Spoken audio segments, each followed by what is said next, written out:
Hi, it's Lel from Made by Marley. Welcome back to our channel. Today I'm starting the video differently because it's all about how to start. What if you've got ideas and they're not working? What if you just don't want to make a mess? Watch this video and I'll explain what I do when I feel like that. So let's start with the piece. Today I have a Art Deco, the shell of a clock, a grandfather clock. Why have I found it really difficult to start today? It's just because this is another one of those bucket list painting things for me. I've always wanted to do something like this, but I just have that fear that I won't do a very good job, or I'll make a mistake and I won't like it. And when will I get an opportunity to do one of these again? And I think that's the thing about fear. So what I do is I overplan. I plan. I have 9 different designs that I have spent a lot of time on, drawing out, picking the colours, doing all the different things until I eventually did that thing that I tell you, which is just simply get on with it, have fun, and start. So the clock is the clock. It has got a face. We'll deal with that later, but it hasn't got anything else. It's got nothing else really. I love the style of it. I mean, it's a beautiful clock. It's nothing at the moment. It's just this. So what is my plans to make today? I'm going to try and make this beautiful Art Deco clock into a jewellery armoire, somewhere where you can hang your jewellery, scarves, and maybe shoes or whatever you want, maybe scarves. I'm not quite sure what you could do at the bottom, but I'm going to put hooks and everything in it. It's gonna, all my other designs didn't complement the clock, and I always say to you, look at your furniture and pick your design out. But I was trying to force chinoiserie into this. That wasn't working. I was going to force toadstools on this. You name it. I was trying to make this an armora clock. There was so many different things. At one point, I thought I could make it a circus. I mean, yeah, you can see why I was struggling. I was trying to push too hard to try and be way too wowy. Trying to force it. Well, really, at the end of the day, it's an Art Deco clock. So today, I'm going to be doing, I've printed out the free source. I got, just have a look for Alphonse Muchas' work. He did a lot of Art Nouveau posters. I mean, he was really pivotal in the Art Nouveau world, and I'm going to put that in the inside. But before I can do anything else, I want to kind of complement. I'll show you. It's going to be hard to show you, but because I've split it into different sections, because this is what I mean. See, it's split into different sections, but it's a vintage beer advert, right? And this is the woman that's going to be inside. So it's funny, there's sheets here at the top, because this is what I'm going to be trying to do. So we're going to hop over there in a minute once I set up, and I'm going to be making some of these poppies out of clay, and that feeds into something else that somebody asked me a week ago. Could I show them how to make flowers out of clay without molds? So we'll hop over, we'll make some clay poppies. We'll take the door off so that this can go over to the house and dry. We're not heating the clay up excessively so that it cracks. We're letting it dry naturally, but I will need a little bit more heat than this in the stable. So I'll go and get set up with the clay. We'll get the clay on this, we'll get the door removed, we'll get the decoupage paper in, we'll do all the blending, and then we're just going to have a whole load of fun. And I think this is the right design for the piece. So we'll keep talking about this. How do you start as we keep going through the video, but I'll set up for the clay. Okay, so let's get on and make some poppies. So the first thing I'm going to be using is Das clay. Let's get some of this out. If you're making anything, the first thing you kind of need to do is condition it a little bit in your hands. So that's probably going to be enough to start with. So conditioning is just rubbing it around in your hand and softening it up and getting it ready to use. So you need a wooden board, because I prefer a wooden board, but if you are going to be leaving it for any length of time, do not sit it on a wooden board. Wooden board, what we'll do is will suck up all the moisture into your clay molds, and before you know it, they'll be dry. So put it on a plastic sheet once you've done it, but it's good practice to cut on the wood. Now, Next thing, just think you're doing some home baking. Put a little bit of your release agent, which is corn flour, and smooth it onto your board, like so, just to stop anything sticking. Stick down your clay and use your Merry Christmas rolling pin to roll it out. This is actually my clay rolling pin, but I needed some staging at Christmas, so it got married. Sorry, I have a cold again because I had my grandchildren at the weekend. Let's say no more. That's the way it goes. Nothing needs to be said on that. Right, okay. So, I mean, I think that's probably about right. Now, the trick is, if you're doing a poppy, is not to straighten this out. Just leave it as is. But what you do need to do is you need to kind of smooth out these edges. Now, in here, I've made a thing called slip. All it is bits of Das clay that's been sitting in water. That's something that you stick clay together with. And if you want really good way of holding everything together and it lasting, this is the way to go. But you don't need the thick slip for doing your edges. Just dip it in the water a little bit and just run that round that edge. Then get your finger and just smooth it out. If you've got long nails, try not to get a whole load of nail gouges in it, because when you go to paint it, you're going to see them. Right, so I think I'm reasonably happy with that. Now, the next thing I'm going to do is I'm going to take my clay tools, and I'm probably just going to use a needle tool, which is this.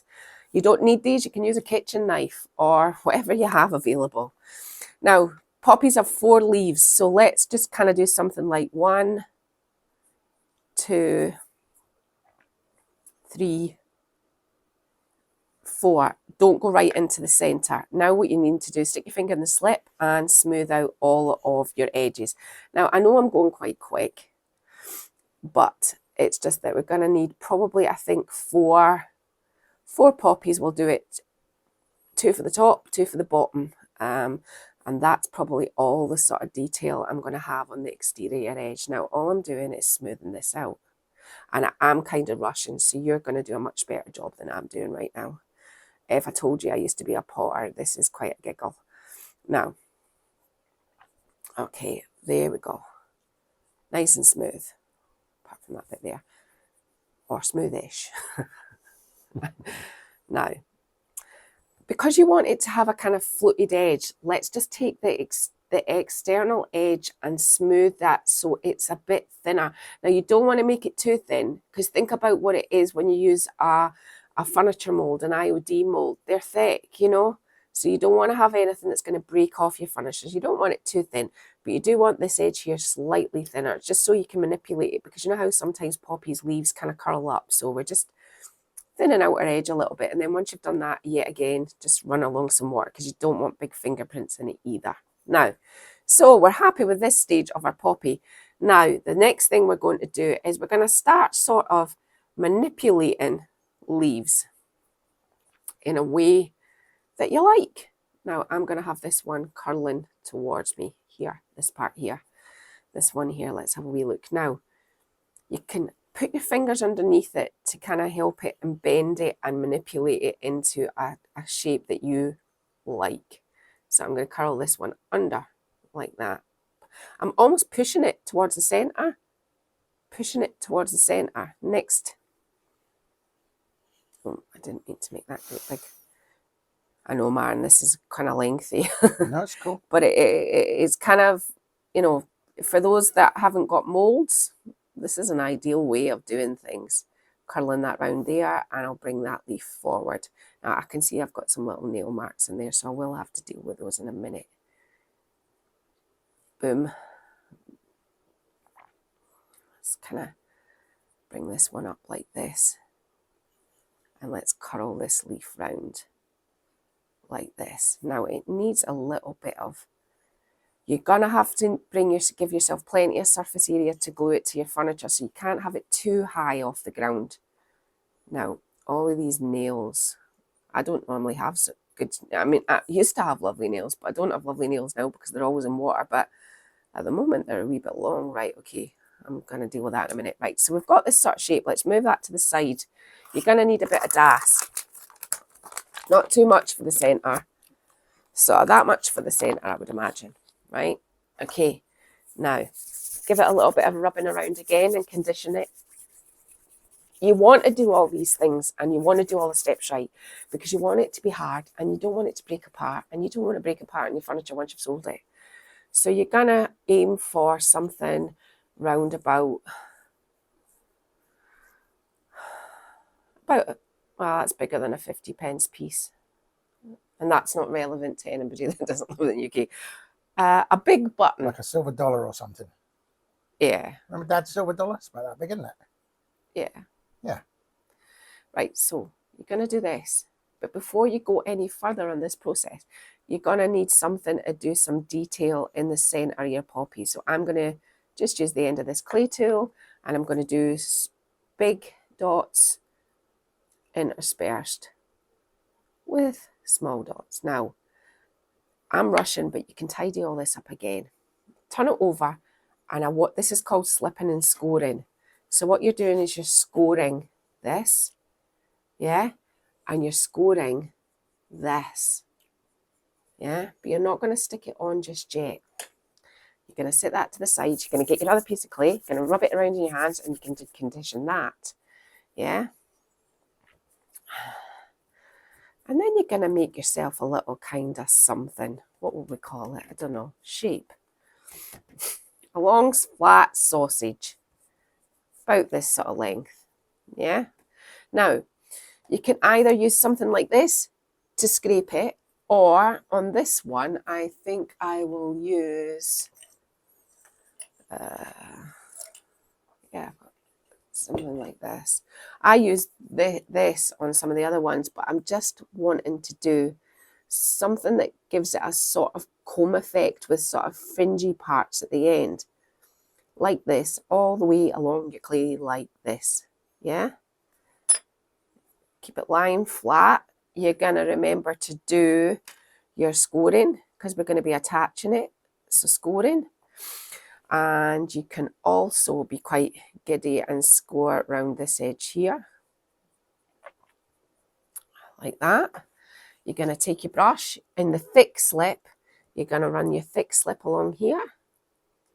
Like that. And your thick slip around this edge. And this will make sure it doesn't fall apart. Slipping and scoring is optimal when you're working with clay. Now, I'm going to take this and I'm going to make sure I get it the right way up for a start off. With your fringy side up, just wheel that round in a circle and just join those two edges together. And then what you're going to do is, remember have your hand underneath it, is sit it down on the surface and pat, because you want it to go round it. Like so. Push this down. Turn it over and make sure that you take a clay tool or a knife or whatever you've got and join this edge together like that.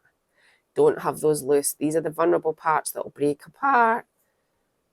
So you've done that there, so you know that you've attached it. Now, with my other ones, then what I did was I just got a little bit of slip. I didn't score it this time. Twirled it around on the inside and then just bent it all in like this. Not sticking it down completely, but kind of, having a little bit of a gap. And this is going to be the centre of your poppy. So now you're going back to your scored side. You're going to go in the thick slip, the really gloopy stuff. Put some of that on there. Some of this on here. You're going to get your centre and you're going to stick it down and wedge it until you know it's very stuck onto your poppy. And then you're going to just go and make as many of these bad boys as you want. Now, yesterday, I made another couple. I did some different ones. And yesterday I made these, by the way, and they're still moist. All I did was put them in a plastic bag and used my water spray to spray them once they were in the bag. And these are still wet, still like nothing's hard. Oh, there's a little bug in there as well, Martin. See how I didn't scream on camera? Look, look at that. Come on. Well, we'll leave him there just now because he's not really doing any harm. Right, so I need one more, and I'm going to do one more squat one like this to match these two. And for greenery, I'll just want to get my description and get my picture so I can show you. This is the greenery. And I could make all that, but the thing is, making all that out of clay is going to be quite vulnerable. So I just got this this mould here, it's a redesign by Prima Mould. I don't know the name of it, and I'm using this green leaf. There's no name on the mould, so I don't know. So it's any leaf that you think, because you're not, I mean, if you download this image and you've got it, and you can maybe think of other greenery, or any other of Alphonse Mucha's work will also work on this. I mean, okay, Art Nouveau, Art Deco, but we're kind of, both the words begin with art, so we'll try and make it work, okay? Right, so I'm going to get on. I don't need any more leaves. I think I'm good for leaves. I've got one more poppy to make, and then we'll, while this is happening, we'll get Martin to take the door off the clock. We'll lie it down flat. We'll glue it on. We'll take it over to the house, and then we'll come back and we'll get the artwork done. This should be actually quite a quick video. There's an awful lot of decoupaging, and when decoupaging is done, it's usually quite fast, but I suppose how long is a piece of string? Let's just get on with the parts I need to do. Okay, so this is the surface that I'm going to be applying them onto. And let's just kind of get positioning. I only want one on each side. So I'm going to put one I think quite high up here. I don't want it knocking into where the door is going to be. So about there. And I think this is a good contender for here. Now, you don't need to worry about these. I mean, if you're going, oh, but that'll break or that'll do this, that and the other. It won't. It won't. It just needs to be treated the way you would treat things. You know, you need to make sure that it's dried appropriately. You need to make sure that it's glued onto the main surface. I'm just kind of getting my sort of bearings where I like the leaves to go. I'll just pull out some of these ones I made yesterday. And I mean, these are the yesterday's ones. They're still as sort of malleable. So I think that's the sort of, I've got another leaf here actually. I don't, for some reason, the ones I did yesterday look a little bit nicer, but I don't know how that can actually be. It's the same mould. I'm not trying to be controversial, but maybe this sounds controversial, but I sometimes think iodine moulds make such a nicer mould because of the micro rims, so they're tidy. Where, I mean, I love redesigning my Prima moulds, but it was a little bit more clean up, and you know, so you know, it depends what you're looking for in your moulds. I think something, I mean, I could put this one up like that. I'll actually put, I think I might put 3 leaves on this one. Like that. I'll cut this stem off. Well, I'll just break it off, you saw that. So yeah, I think that's the positioning for these. So I'm going to get on in a minute and I'm going to glue them. I don't know whether you want to see the positioning for the bottom, but let's try and do it quickly. So this one is probably going to go about here. And this one is probably, so I don't, there's that little bug, he's gone free. I might just bring that slightly onto the glass. No, I don't really want to do that. Sorry. I wonder if I have, no. This is what happens when you have to kind of like work, trying to get something right. So there. What kind of plane was that, Martin? I don't know. I'm trying to make a guess. Yeah. So it's a fast jet, obviously. Fast jet. It's probably one of the Typhoons. All right.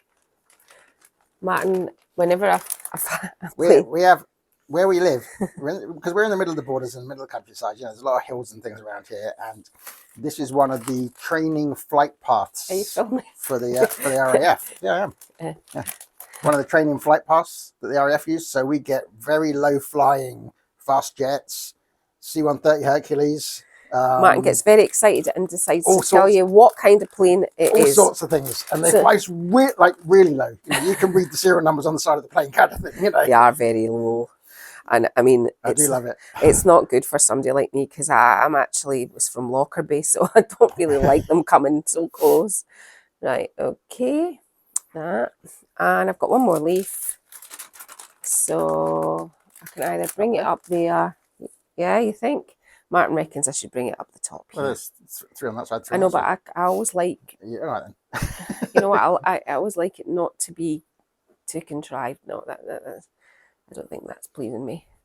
Sorry, Martin. I'm going to put it across Do I need it? Yeah, I think that is the positioning. I'm going to use my normal all-purpose thick glue. Ta-da! It's not got a bottom right now because I just cut it off because my glue is all stuck in the top. So I'm going to glue all these on. Then this is going to go over to the house to get dried, and while it's drying, we'll work on the inside and the outside, and we'll come back to this.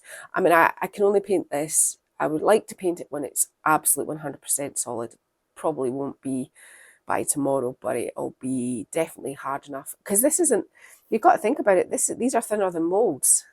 When you think about it, they're thin, so it shouldn't take much, but all in here will take longer to dry because I've wrapped clay within clay. So you have to give it everything a fair chance of drying. So I'll get on, glue these down, back in the inside in a minute. Okay, so what I'm doing now is I'm applying an awful lot of glue. That's what I'm doing. I'll bring that all the way down there because I've got too much glue. Too much glue isn't good when you're decoupaging, because this is my own decoupage paper, the actual paper, even though it's not my design. I still know how to, it's the same process as if you were using Made by Marley paper. So I'm just making sure that I don't have too many big gloopy parts of glue. I'm going to put the glue down actually. I'm trying to hold on to too many things. I'm going to take my glue down as far as I can so that I know that it's relatively smooth. Now, I know that my paper is just slightly round the edge, so make sure that I've got a bit of glue on the edge.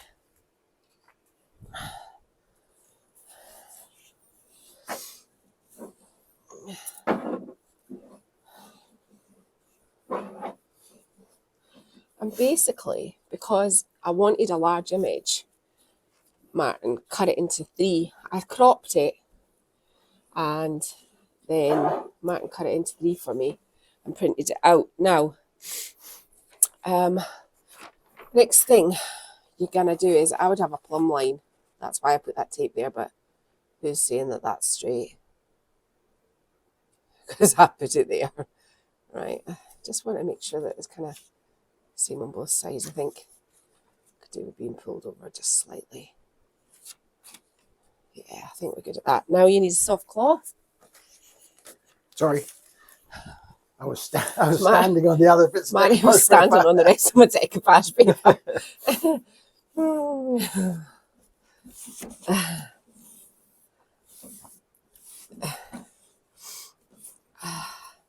Making sure there's no bumps or wrinkles when you apply it. Yeah? Now, when it's going around this bend, I need to put a bit more glue.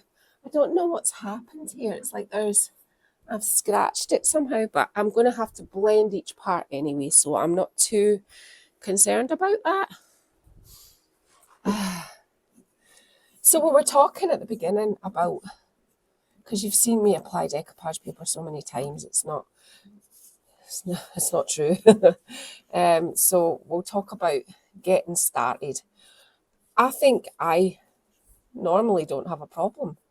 Normally I've got ideas and I go, right, this is my idea and I'm running with it. But I think because I've really wanted to do a clock like this for a long time, that I think that was my problem. I was like, I want it to be good. Oh no, I could do that, but is it this? Is it that? And that is a fear.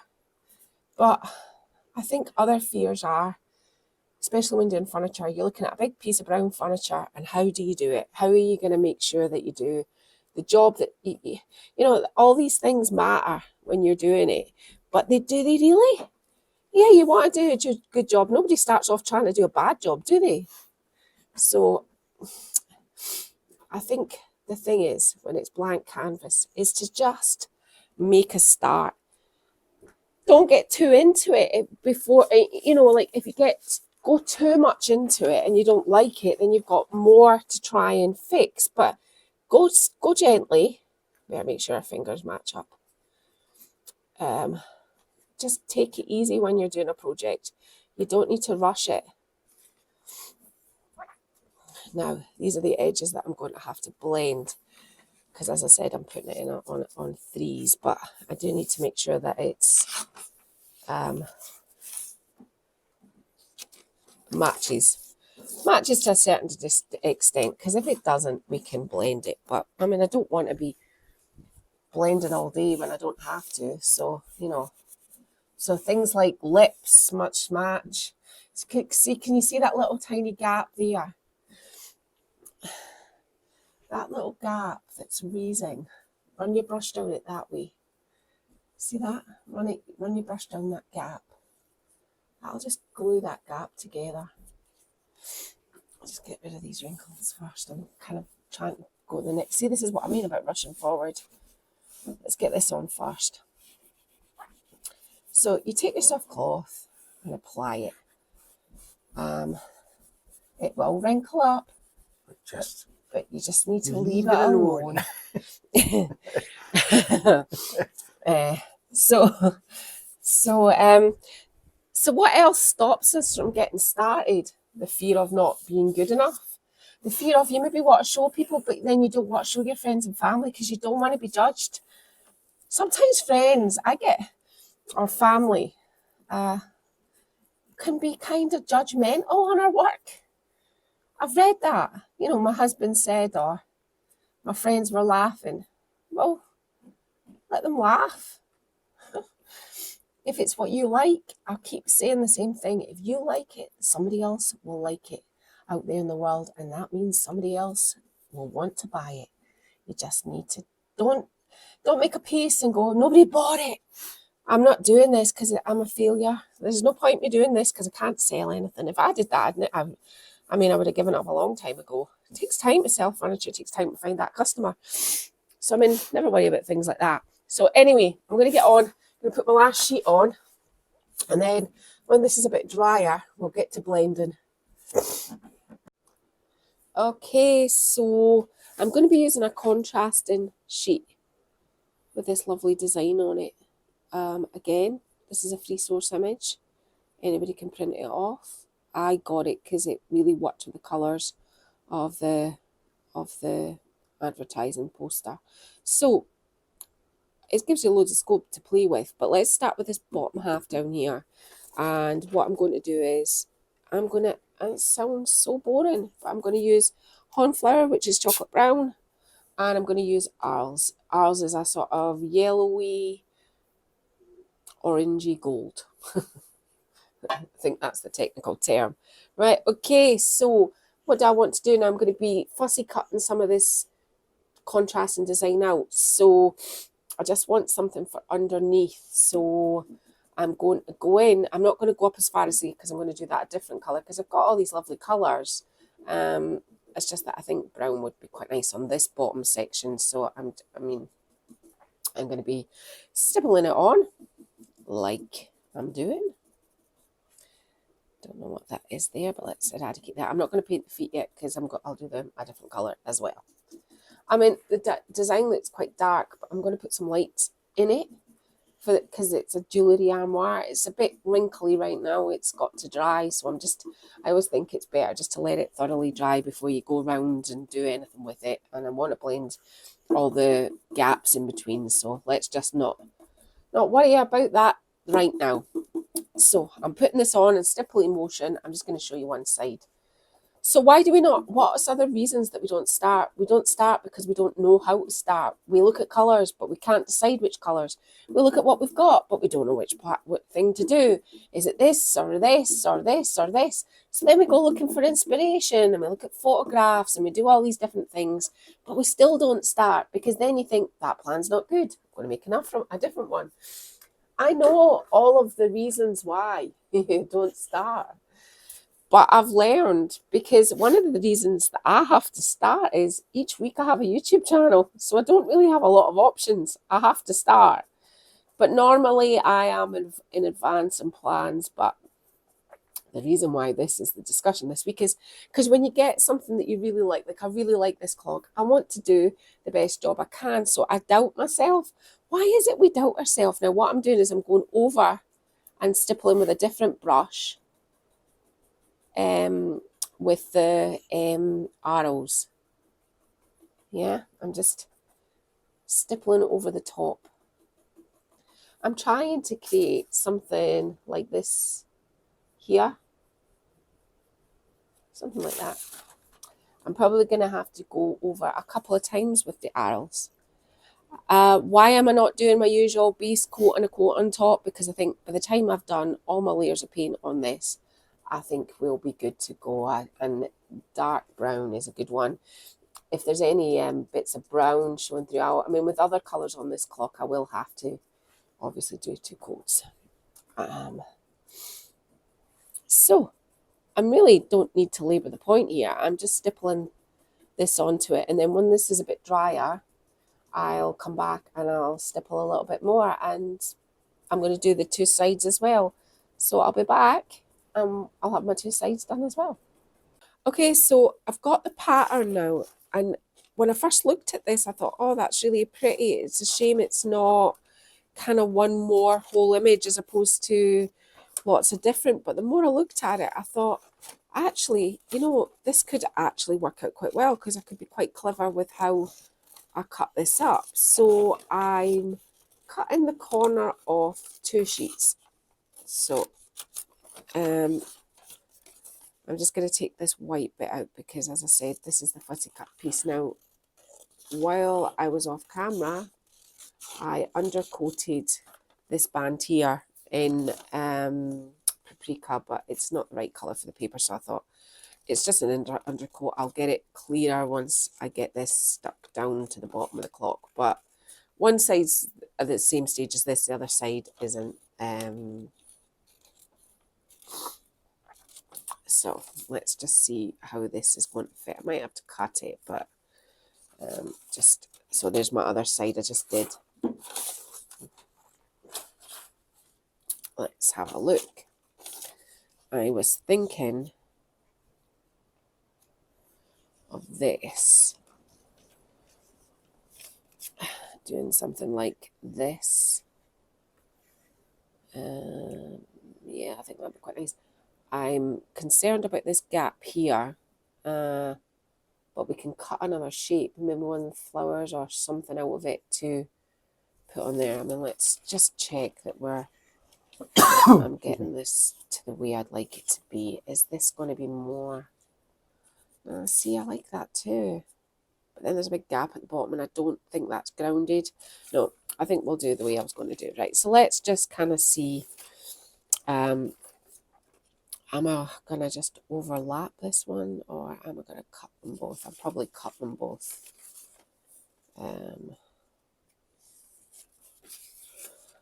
Let's have a look and see how much too much I am. Now, you could do masking tape to stick this on. See, I'm actually going to be quite professional.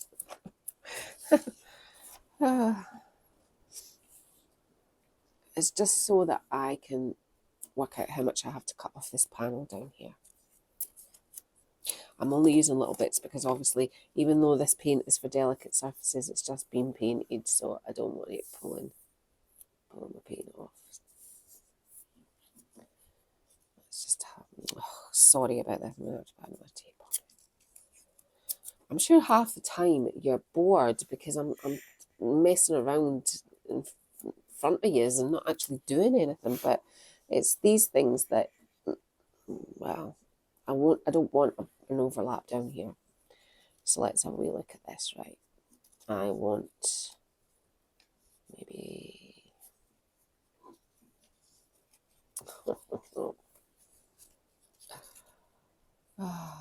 right, try again. Bring this together and see if I can get. I just want them.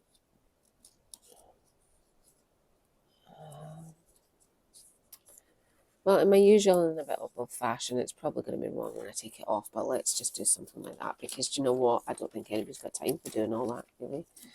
Stealing my joy. Right, okay. And I'm just going to be even bolder. I'm just going to cut it as well. So we can all laugh at the end when it's not right. Sorry for coughing. As I said, I've got a sick bug again. Now, so I'm applying my Mod Podge onto my painted surface.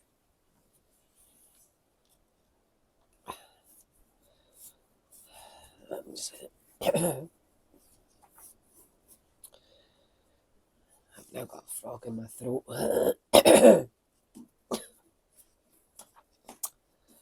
So, there we go. Now, just move that out of the way because the next thing I'll sit a paper in it. No, I nearly, see what I nearly did there? Right, most importantly, I want it meeting up with this edge here. So let's smooth that all down on nice and smooth first, then go across like this.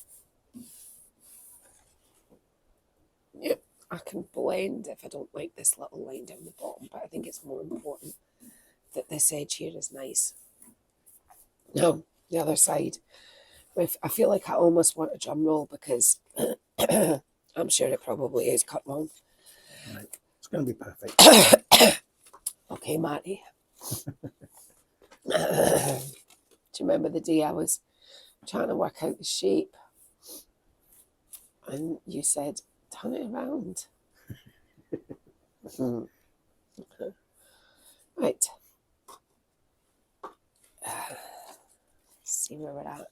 Again, my more important thing is making sure that this edge here is the straight edge. Unless, my clock is not straight, built straight.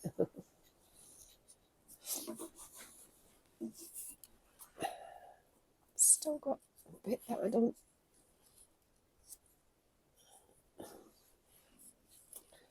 Just take this little part off here. That's all I'm going to do. Put some more glue on here. Ooh, that's an awful lot of glue. Right. Okay. Now, I don't think that's offensive at all. Now, we've got this part done. There's a little bit of coming off here. Let's just work out what we're going to do with this gappy part at the top because it's not very pleasant right now to look at. So I'm just making sure that, I know you should just leave it alone, but I'm just making sure that everything is attached and it's attached well. Here's a part here that I haven't got glue on, I don't think. Now, here we go. Ta-da! Now, we need something here now. What have we got? I'm quite liking whether I might do... Oh, yeah, I think I will. I might take these corners. They might be a little bit big. Let's have a wee look. This is the good thing about paper that's got lots of different shapes. Am I liking that? Oh, no, that's not going to fly. Okay, I think what I'll do is I'll sacrifice this flower and I'll take it. Because then, yeah. So I'm going to go away now and I'm going to fussy cut these little flowers out because nobody wants to watch me do that. And then the next thing we're going to be doing is the sides. I'll probably come back and just show you what I'm going to, the main colour, because I think this is going to be more of a sort of, well, I mean, I can go burgundy, I can go pink, I can go, I'm thinking I might dry brush over here with, because that colour, which is nearly matches this, there's a sort of olive green. I think I'll dry brush this. So we'll dry brush that in a minute once I've done these little things. Okay. So what I did off camera was I just base coated in here with French grey, I think it is. No, Chateau grey inside. It's just a sort of base colour. Inside is probably predominantly going to be cream, but it was just to give me something to work on. It's always good to have a wee bit of a base. So what I'm going to do is I'm going to start blending across here, and it's helpful before you start doing anything is look at all the colours that are here, pop them on your mix mat. So I've got down here on my mix mat, I have burgundy, I've got Scandi pink, I've got Tilton, I have a a little bit of cocoa. I tell you what I haven't got. I've got no cornflour, got a little bit of white, and that's us back to the beginning. And I've got the Chateau Grey, just in case we need it. So you don't need big brushes to blend with when it's along a seam like this. Just an array of small ones, maybe a script brush in case you have any details. There's no detail on this that I'm really going to have to worry about. And you just start and work your way along. So I'm going to start with burgundy. And I can already see I am probably going to need a little bit of black. So I'll just pop that there beside my burgundy. Now, it's probably better to be darker, to start darker than lighter. That is my first top tip. So that's the kind of base. You have to work in everything as you're going across it once as a base, and then you're repeating over the top of it. So next thing I'm going to do is I am going to work on this peachy pink. So if I take some of this Scandinavian pink and I just take a tiny little bit, just a tiny little bit of my brush, it needs to be a wee bit peachier than that, so let's put a little bit of yellow in it. All right, okay. So these are not going to be the right colours to start with, and I always say this when it's blending, this is just you getting paint down. If there's a step on anything you're blending, run your brush down it like that so that it fills in the gap, and just start. It's just about starting. I'm having to use a million brushes because I don't have a water pot. So let's try that again. So next I'm going to be moving into this dark line, so I can just use some brown here and do that. And if there's anywhere else along the way that you think that's going to work for that, then do it, because it saves you having to. So yeah, I can see that's too light, but we're coming back in the burgundy, and that there, and this here. Now, I haven't put this on particularly nicely because I've left a white line, so this is me just not only blending it, but I'm also kind of getting rid of that horrible, nasty line. Always good to keep a little bit of Mod Podge beside you, just in case you see anything loose, because I can see a bit there that just needs a little bit of push down, so I'm just going to push that down. Give that a bit of white with my finger. So let's go on our hand now. Again, a sort of, you need a colour to kind of start with, so let's see how this is going to work for a beginning coat. Yeah, so let's just kind of run with it. And what I'm doing now is I don't want to cover the whole hand, but what I'm doing is I'm just laying down the foundations of how I'm going to blend it. Make sure you get plenty. If there's a raised gap, that means that you're filling in the gap with the paint as well. So they are a bit here where our finger is, and a little bit on here. Now this is a tricky part, because really you want to just kind of do that. Be back in the burgundy beside there. So you understand what I'm doing. You've seen me do this plenty of times, and if you're interested in any way, shape or form on perfecting blending, then our channel membership project currently is blending, and if you join our channel membership, you get all the other episodes. You know, it doesn't matter, you don't just lose them, you can watch them from scratch. And if you want to get better at blending, because blending's quite, you know, there's quite a lot to it. So I'm kind of, oh, that's very pink, I'm kind of skimming over the top of this. Yeah, so I'm going to let that dry, and then I'm going to come over the top with my colours again that I think are going to make it work slightly better. And it's just about working it and doing small strokes. I can see there's a kind of more of a yellowy, and I'm doing the kind of yellow small strokes over the top of that. Kind of, if I add some of this to some of this and make a little bit of this peachy colour, and bring that up into here and down into here, and before you know it, you're kind of blended everything away. That's what, just take it really small. But this is another thing I was like kind of thinking when I was thinking I'm going to do the same over here now. What stops us starting? We're talking about doing this in little spots, but sometimes if you feel struggling to start, work in small periods of time. It doesn't have to be an all day thing. It's you've started. Is it the, I can never quite think of it. I think sometimes our expectations on ourselves are way too high. And so that prevents us stopping. Do you ever feel when you look in front of a piece of furniture or a canvas, do you feel intimidated? Is it intimidation? Is it, you need to establish what is it that's preventing you. But it can be many other reasons why you don't start when it comes to getting paint down or painting furniture or creating a project. Or you might have the ideas, but some of them are a little bit more deep-seated, like, sort of kind of like, do you have anxiety or do you lack motivation? If you lack motivation, again, small things in a day, small things mean more wins at the end of the week. But if you never do them at all, then there's no wins at all. So small things. So you picked up a brush and you put a background colour on. That's a start. These are this is kind of you starting your oh, that's a bit yellow, sorry, I'm talking and trying to do this at the same time. So these are things that kind of, can get you going. Small starts, if you're thinking.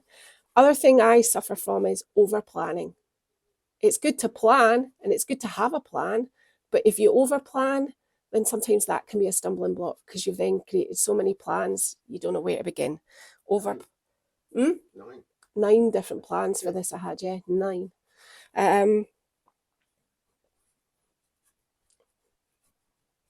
Sometimes, and I've got to say this, life gets in the way and you just can't access your creativity that day. It's just not coming.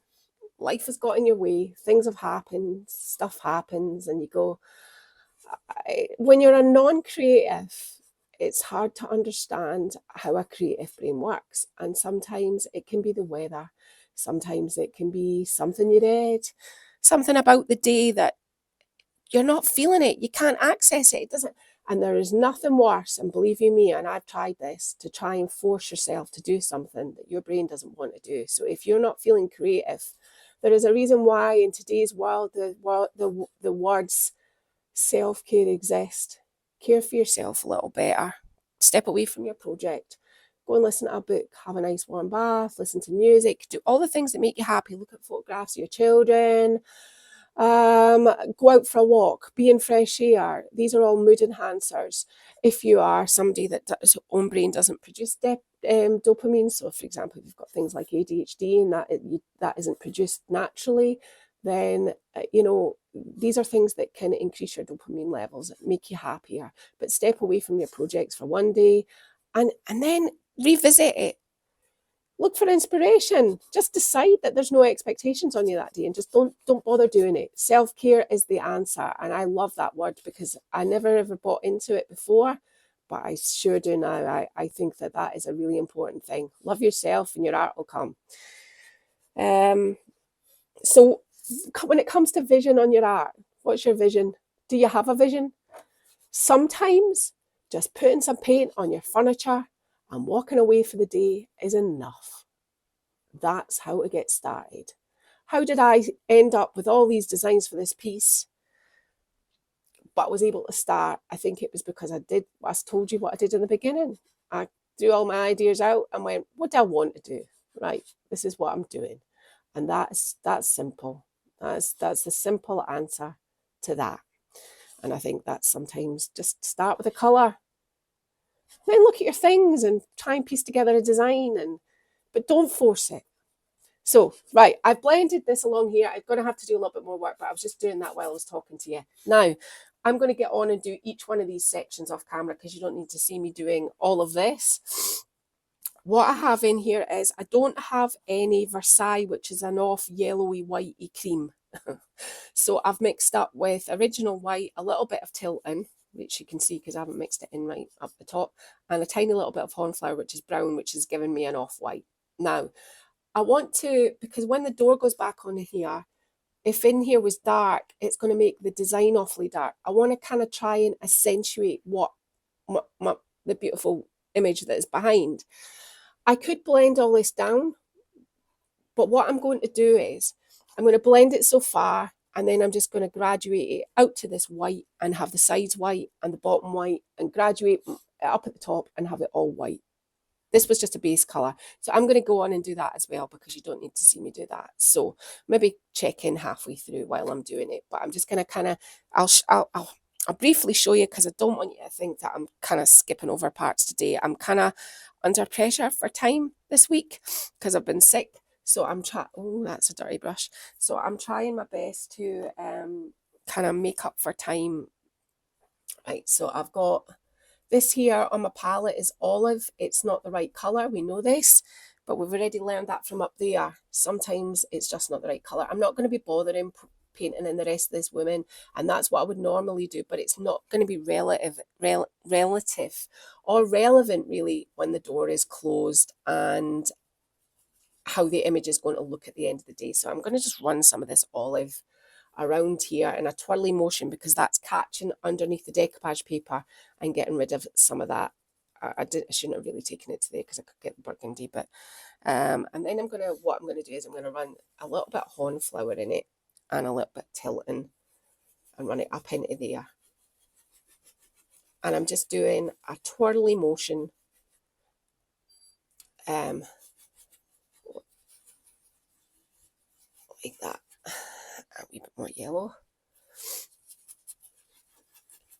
But you can see there's a sort of speckledness in the background, can't you, of this? Kind of speckled almost. All you need to do for that is, so one up here is just get a little bit of the colour I was just talking about. And this is how we're going to start fading it down. I just want some of this on my palette.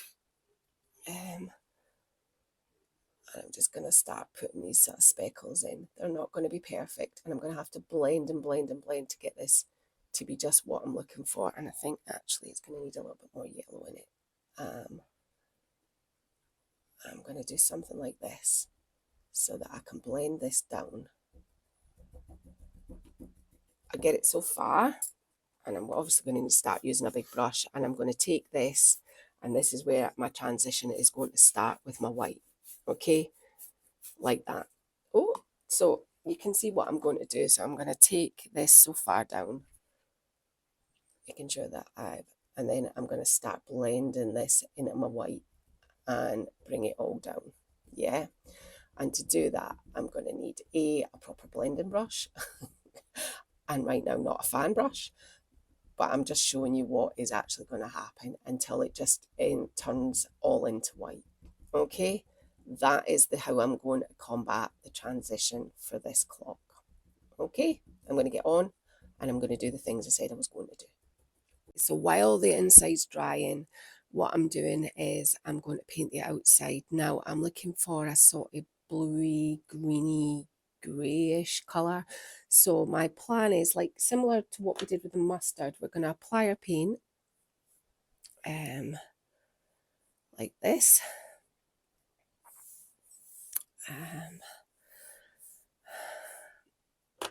Obviously going to go down in that edge, but I'll do that off camera.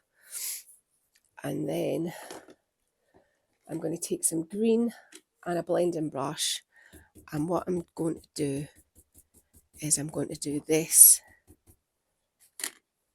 onto the blue, which should give us, I'm trying to kind of get the blue that there's a couple of sort of flowers and in our hair. So I want that to kind of translate to the outside. So that kind of bluey, greeny colour. All I'm going to do is I'm going to do this on the external edges. The poppies I'm going to paint solidly black, and we'll come back and I'll show you how I'm going to paint them in. But all of the wood that you see up to this point here, actually, do you know what? I'm just going to do all of the front. If I want to change the top part, I can, but this is how I'm going to paint all of the blue. I painted the poppies black. So with this sort of process of brushing it up, best way to start is to get a rough paintbrush like this. not a nice smooth one like this that you can dry brush with, and start with small amounts on your brush. So I've got lid here, and so I've got some red on it,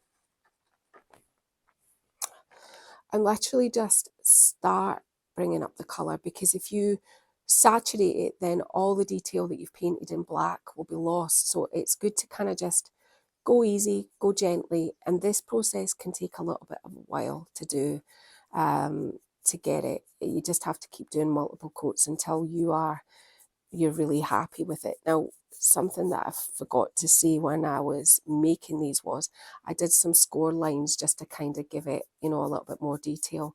The actual clay itself puts quite a large part of the detail in for you. So, the way that it moves, the way that it dries, it gives you good texture. So, you don't have to worry too much about a whole load of detail with poppies anyway. With other flowers, yeah, you do, but with poppies.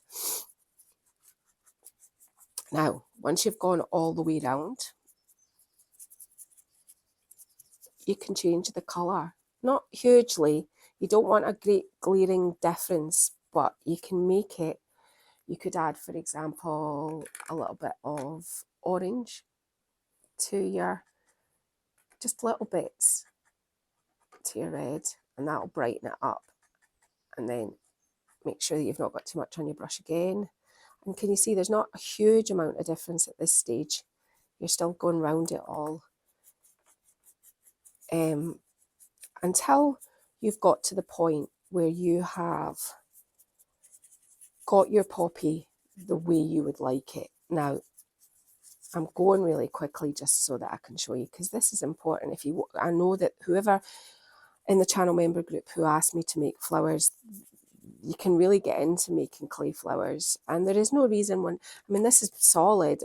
Once it's been sealed, and it's it's pretty sturdy, it's pretty stable, and there's so much of it, the flat surface area glued, you've not got great big bits that are hanging up in the air that could be caught, or it's quite quite squat, which is what you're kind of aiming for. So this time round, what I'm going to do is I'm really going to go in with the red quite a bit, and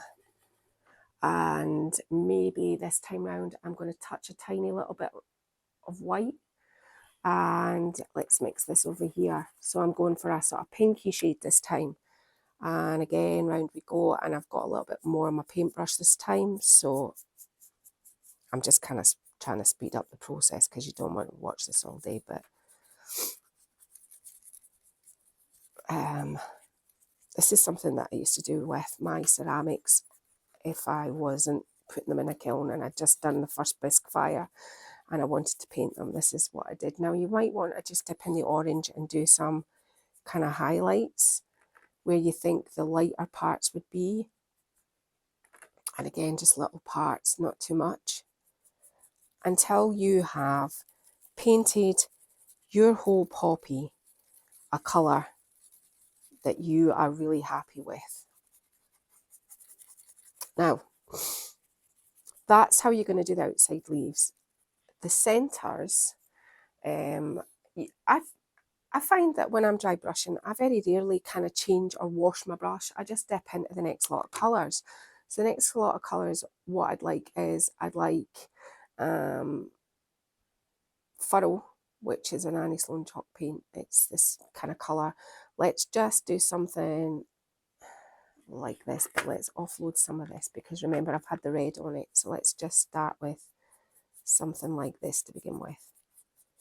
Yeah, and again, you're just going to build up your colour, build up your colour, build up your colour, and then I'm going to have a little bit more around this edge. And what I'm going to do at the end of this is I'm going to go back over it with some black, but you can put like different kind of shades of green in it. Now, I'm oversaturating this, so while I'm doing that, I'll just show you what I did with the leaves. The leaves, literally, I just did the same thing in varying shades. Now, remember, there's detail, so you have to go across the detail, not into the detail, because then you won't have any of the dark colour showing through.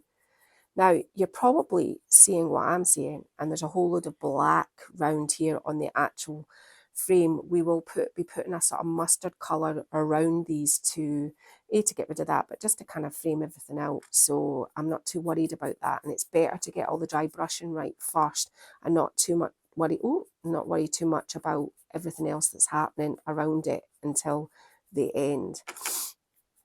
Now, you can have varying colours of leaves, so you could do this one a sort of different shade of green. You don't have to have them all the same. And when these are dry, you can come back and you can put more highlights on these again. You can maybe have some green there. Now I'm going back to my poppy. And at this stage, I want to get a little bit black. And I want to maybe do something like this and bring something around it. Not all of my poppies are exactly the same. And I was going to come back with this one and do this. And maybe put some sort of lighter highlights. The actual poppy on the Art Deco image has some white on it, so let's just kind of do something like that. But this is all you do. You just dry brush them up and you continue with the colours until you get something that you are quite happy with, and that's all I'm going to do. I'm kind of part way done with all of them now. And so the next thing I'm going to do is, and I'll set that up in a minute, is to show you how I'm going to put the mustard around it. And the mustard will just be the exact same effect that I did with the bottom panel of the door down here.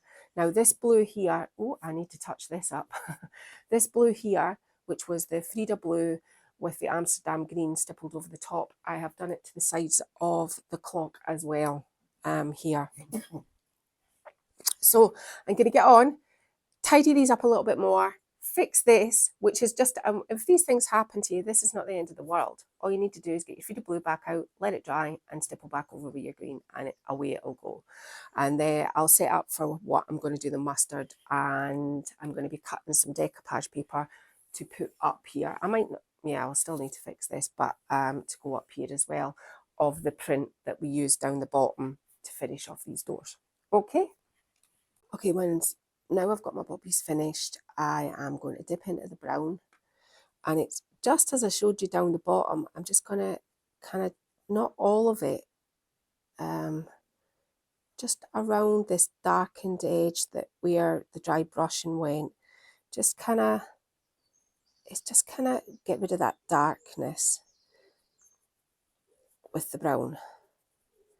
Once I've done that, into the ochre, and just do what I did down below. Oh, I've just lent my paint.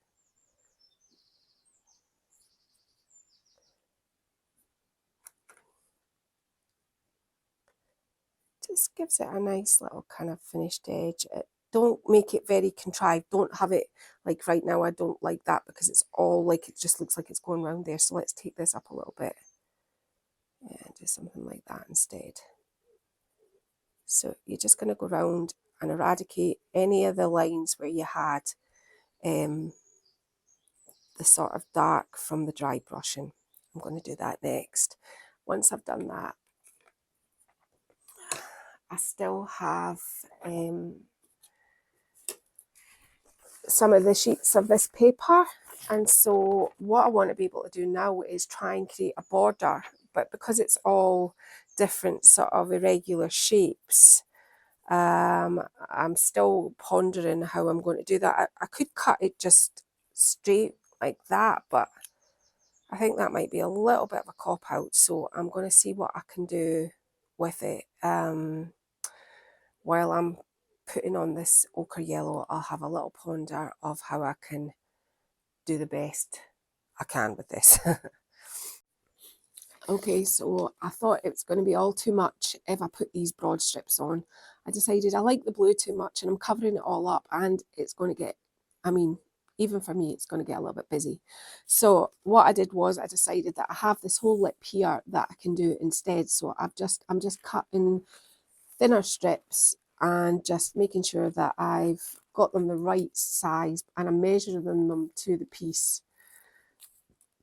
instead of cutting them all out at once. And then all I'm doing, whoops, is Mod Podging these little strips on here. I mean, because it was never one big design to begin with, I'm kind of piecing and parting it together to kind of make it work. So actually try the right size. So this is what I'm going to do along here, and I'm just using Mod Podge and a small artist brush to do it. What I have done off camera is I got my scraper. I'll just pop this down.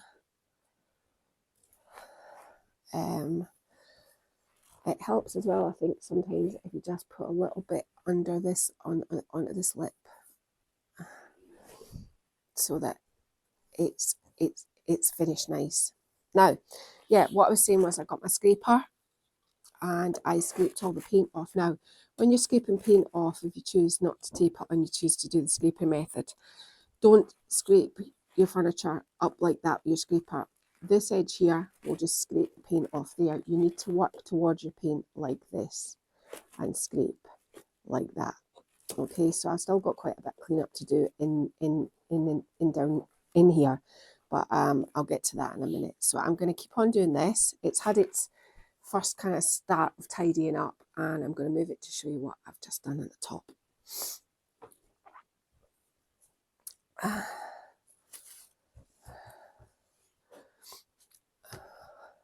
On the top, what I've done is because there was a sort of curved edge in the pattern, I just cut out lots of the curves and made it sort of work in this design.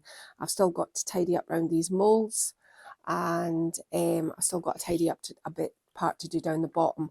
But the front, the front of the clock is actually creeping closer to completion. Next thing we need to do is get it back on. I need to work on the face, and then I need to try and work out what I'm going to do with shelves. Okay, so now I'm going to paint the clock face. What am I going to do with it? It's metal, but Annie Sloan covers metal. So I'm just going to get the brown, and I'm going to build this up in layers now. I'm going to have to stipple brown on it quite a few times before I can start to add colour. But I'm going right over the top of the numbers and right up over the top of the band of the clock, the outer edge of the clock. Once I've done a couple of layers of this stippling, because I want it still to be wet, I'll come back and I'll show you me putting the colours on. Okay, so one coat was dry. I've now put another coat on top of it with the brown, and it's still damp. And what I'm going to do now is I'm going to stipple in the yellow. I'm kind of going to get it a little bit yellower in the middle, yellowier, and then I might kind of progress to a little bit of orange as we go out, but I'm just going to keep kind of stippling and stippling and stippling until I think that's enough of that.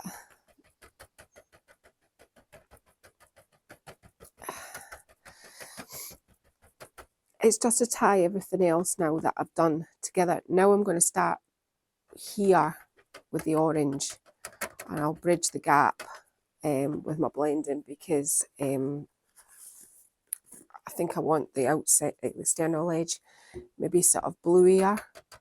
I'm just trying to incorporate all my sort of colours that I've used.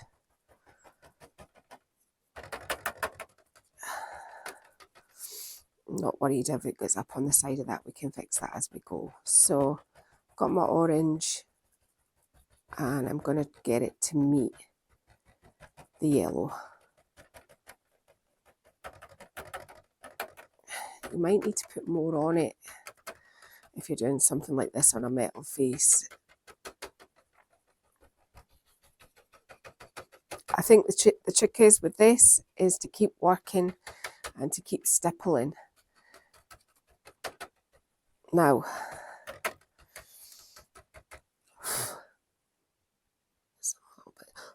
some little bits there came off on my. Now, I'm quite liking the look of that And over here I've got my my Frida Blue.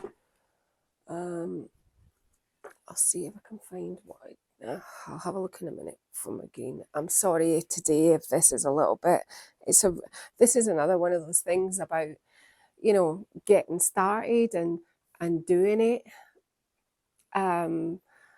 Sometimes you can have the absolute best idea in the world, and this is a really good concept, even though I had all those different designs.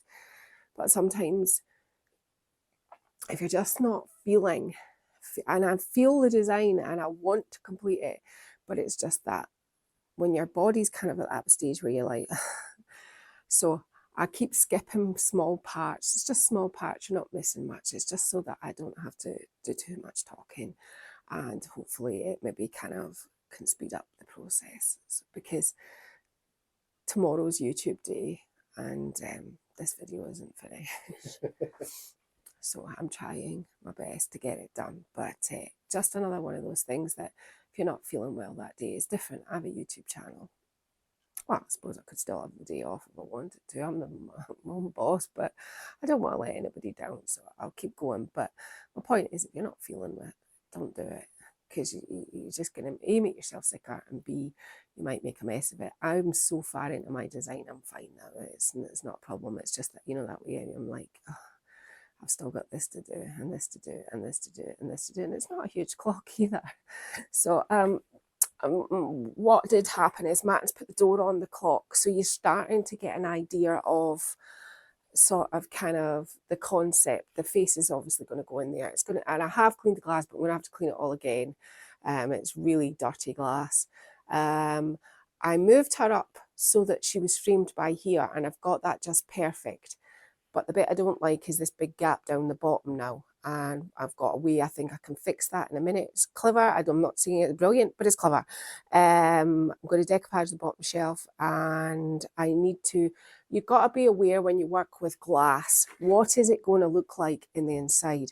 And right now, all I've done is I've painted this, but I need to glue decoupage paper over the top of here, so this isn't seen. And I need to try and come up with a clever and smart and ingenious way of covering up down here. So these are the next kind of things that I'm going to have to do, which is all mental gymnastics, which I don't think I'm equipped for. So that's why it's going quite slow. So I'll get on, and I'm going to be putting my blue green around the edge of the clock. Just take it as red, that's what I'm going to do. When it's completely dry, I'm going to come back over and I am going to bring back the numbers so you can see them. We're going to get our clock hands into it, because we're putting an electric battery operated, and because this was it was just a shell, and I'm turning it back into a clock. The only other way I can engineer of putting this face in is to glue it in for good. You'll be able to change the battery and everything from the external edge, but it's the only way I can think of doing it. I had sort of wooden pins, but because the door closes, they butt up against it. So many different things. So I think probably the cleanest, neatest look that I'm going to be able to achieve is to just glue it in. And I'll show you what kind of glue and everything that I'm going to use when I get to do that. So, right, I'm moving on now. Okay, now, I said I was going to try and fix this sort of drop off. I really like the yellow blend up the top. That really works. Down the bottom, it's going to nothing, and there's too big a gap. So I was wondering what I could do, and I don't want to start introducing stencils, and I don't want to put a band of that pattern paper over it. I don't want to do that. So I thought, what can I do?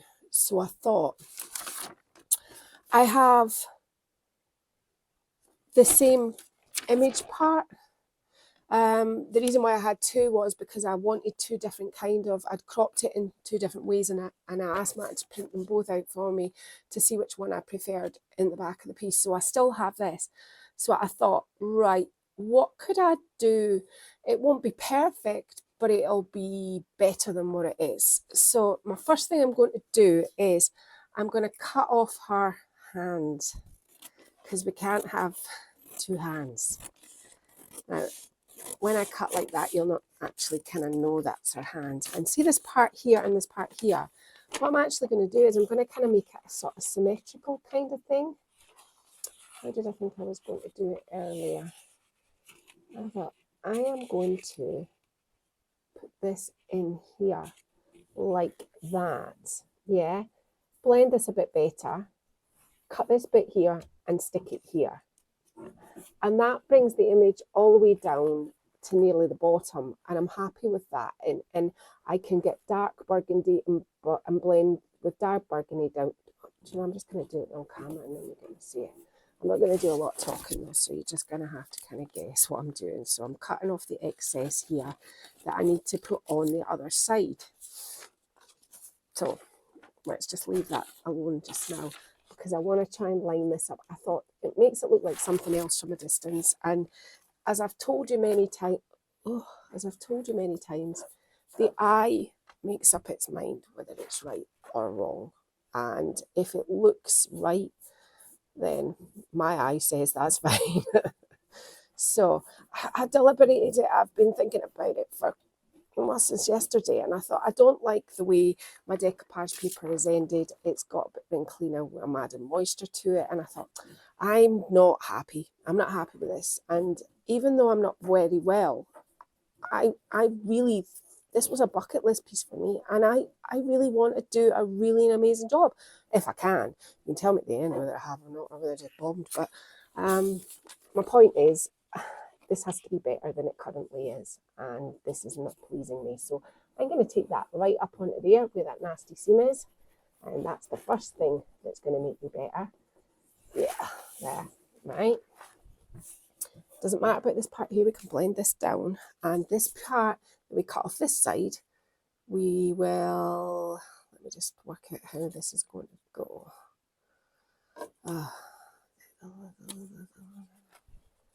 Actually, do you know what? I'm not even going to bother putting that part in. I don't think I need it. Let's just smooth out that. Oh, I'm making a mess of that there. Right, so now what I'm going to do is I'm going to take a burgundy colour.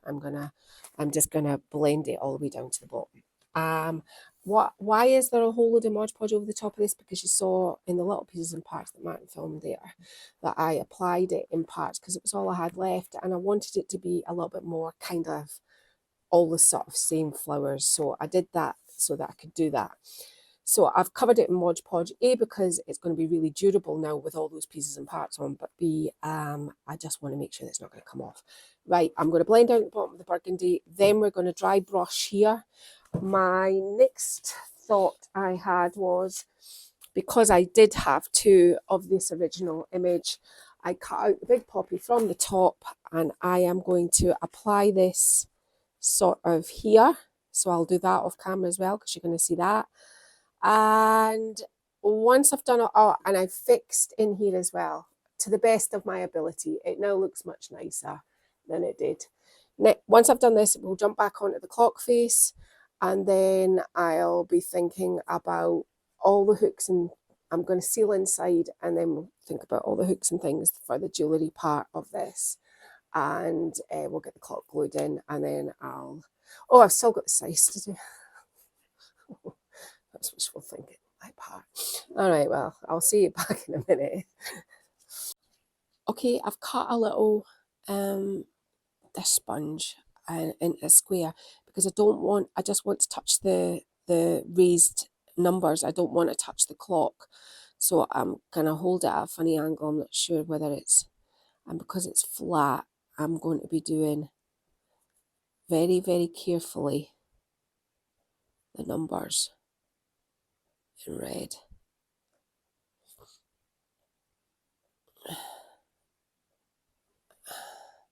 I'm not kind of touching it all. I'm giving it that kind of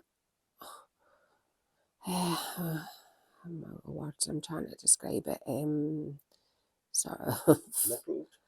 That'll do, Martin. It's not mottled, but that'll do. It's a word.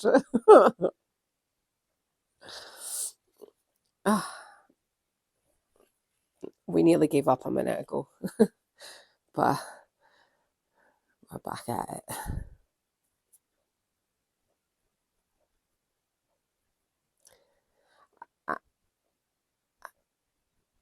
Yeah, this is what I'm doing. So I'm going to get on it, and I'm going to do the numbers in red. Okay.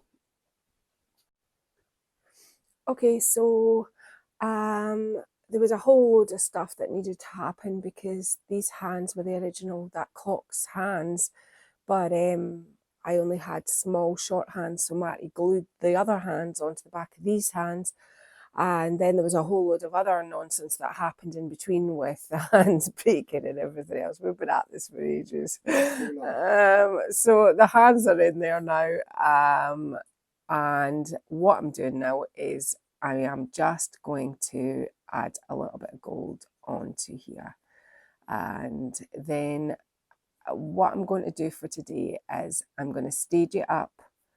I'm going to get Martin to put the little hooks and things inside, and I'm going to stage it up, but I'm not going to seal it. I've ran out of the time the sealer and everything cures, but I will come back and seal it. But just so you can have an idea of what it looks like, I will put these photos out on Facebook and Instagram, and then what I'll do, and not on Instagram, on Facebook, but then what I'll do is I'll come back and take some other different shots. So this is where we're at today, at the moment anyway. So everything's pretty much done. Ended up with the sides. It's not that I've just completely gone. No, it's just that it doesn't need it. There's enough going on. And so I'm like, all I was going to do was put a band of the pattern across there anyway. Everything's kind of done inside. And just the hooks, so we'll get on and we'll get that part done. Okay, so it's finished. What was tricky about this? Not a huge amount. Decoupaged inside, Alphonse Mucha's beer advert, lovely Art Nouveau design. So carried the Art Nouveau theme on the outside, even though it is an Art Deco clock. Pulled the poppies from her hair and made clay poppies, did a clock face, got some coordinating paper and made it look pretty, did the bottom, and literally that was it. What did we do off camera? Now, it's a bit of a weird video, this, because I think, if you watch my channel, I've been sick and I haven't produced a video for a couple of weeks, and this was the one that I kind of finished on that I still hadn't got done. So the bits she missed is Martin's put little tiny hooks on the back to hang jewellery, because I'm going to make it a jewellery cabinet for women or men, if you like your jewellery. So that's what happened, and that's all you really missed. It was a nice one to do. It was a fun one, and I wish I had been feeling better, because it felt a little bit like a slog. And that's another thing about getting started as well, because this video is all about how to get started and what do you do. If you are sick, just walk away. Just walk away. And then that way, when you're better, you're coming back to it with fresh ideas, you're enthusiastic about it, and you're not feeling like you're wading through treacle. And I really literally nearly got to the end of this and just couldn't do it. So that's another little hot tip from me. So I've been Lel from Made by Marley. I hope you've enjoyed this video. Martin, do you have anything to add to this? No, another cracking project. Happy days. We're all happy, right? Okay, so that's me back on track now. I'll see you next week. Bye.